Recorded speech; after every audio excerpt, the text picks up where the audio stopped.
Good morning, my son Lucio Alfonso sleeping. This is our family brunch. Itong Black Ford over Papa Singapore. Okay. June 11, 2026. This Listen Boy, the retired man.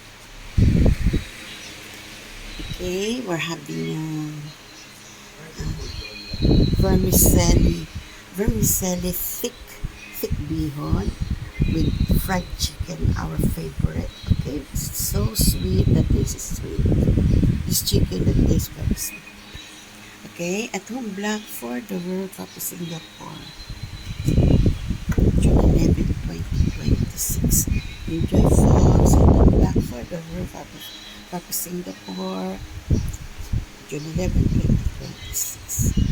Just listen po again, the retirement. Enjoy Singapore.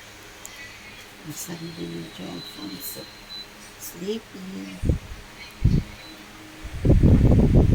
Enjoy Singapore.